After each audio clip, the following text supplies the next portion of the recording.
सभी किसान साथियों को मेरी राम राम। राम राम। किसान साथियों, हमने ग्वार में पिछली बार एक स्प्रे करवाई थी और अपने बीज उपचार भी करवाया था। तो ये हमारे किसान साथी हैं विजय, लुआरू ब्लॉक से जी। और गांव कौन सा है जी? गांव बारवास जी। तो आपने बीज उपचार किया था इसका जी? हाँ जी, बीज।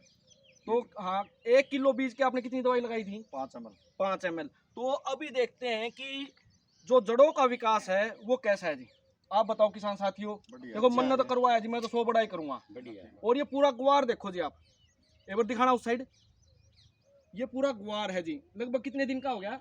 40 दिन का। 40 दिन का। और आपने स्प्रे कौन सी करी है जी? एक बार दिखाइए यहाँ पर। एक तो ये और एक ये और एक ये। तो किसान साथियों, जैसे हम चर्चा करते हैं, इसमें 8% कॉपर होता है जो अपनी बीमारियों के ऊपर काम करे है। और जो यह प्लांटोमाइसिन है, ये आपकी बीमारी को आगे बढ़ने नहीं देती। और जो हमारे काला काला आता है ना बैक्टीरियल लीफ लाइट, वो ये प्लांटोमाइसिन या फिर कोई स्ट्रेप्टो आती है ना अच्छी कंपनी की, वो आप लीजिए।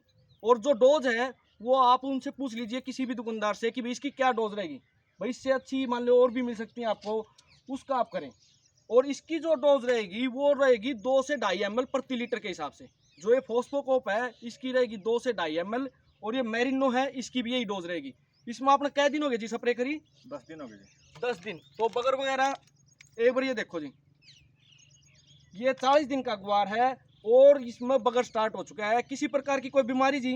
ना, अभी तो कोई नहीं। ये पूरा ग्वार है जी। इसमें कोई एक आधा आप इन पत्ता दिखा हो तो दिखा हो, मान लो हाँ, नॉर्मल। वहाँ बैक्टीरियल लीफ लाइट का, नहीं तो कितने कोई बीमारी दिखी हो आपने। देखो किसान साथियों, इसने बहुत सारे किसान देखेंगे। जो एक्चुअल बात है ना वो आप बताओ भाई, आपने लगा बीमारी है, इसमें बीमारी हुई ना, फिलहाल कोई बढ़िया चल रही है। तो किसान साथियों, एक स्प्रे तो इन तीनों की करनी है। डोज आपकी बता दी 2.5 ml यानी 500 लीटर में करो तो 1 लीटर में काम चल जाएगा। इसमें भी 1 लीटर में। और या ले आप 250 ग्राम, या आप और कोई सी कंपनी की भी ले ना, तो उन दोनों आप दवाई पूछ लियो भाई इसकी डोज कितनी रहेगी। और जो किसान साथी जैसे आप बता रहे थे भाई गहरी बिजाई है आपकी और आपका छिड़कबा है ना, तो उसमें आधे खुडी गाड़ दियो जी। देखो क्या होता है किसान साथियों, जब आप गहरी बिजाई करते हो ना, तो इनमें सबसे जरूरी जो चीज है वो क्या है? धूप, जिससे ये अपना खाना बनाते हैं। अब आपने गहरी बिजाई कर दी, मान लो यहाँ पर ये तो एक पौधा है, यहाँ पर और पौधे हो जाते, तो ये क्या करते हैं कि धूप लेने के लिए ये ऊपर हाइट लेते हैं, तो वो एक डाली चल रहे हैं।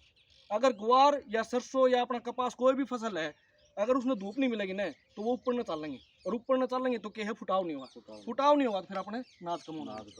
तो कोशिश करो, अगर ज़्यादा गहरी बिजाई कर दिया आपने ग्वार की, तो इस हिसाब से मान लो अगर फूड का बोरा रखा है तो आधे खुडी हल दो। मान लो इस हिसाब से बिजाई कर रखी है तो इस हिसाब से आप आधे खुडी हल सकोगे।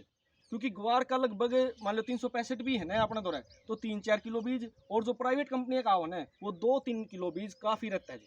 तो आपने छिड़कबा का है तो भी आप कर सको, पर मन बेरा करो को नहीं आप पाटा को नहीं ये है, ये बुफना जाओगा जी, ये है, ये एक डाली चल लगा जो आप इन दिक्कत है। लेकिन आपने जमींदार का है भाई पाटा कौन जी। तो किसान साथियों कोशिश करियो इसने आडे खुडी अलग कीजिए।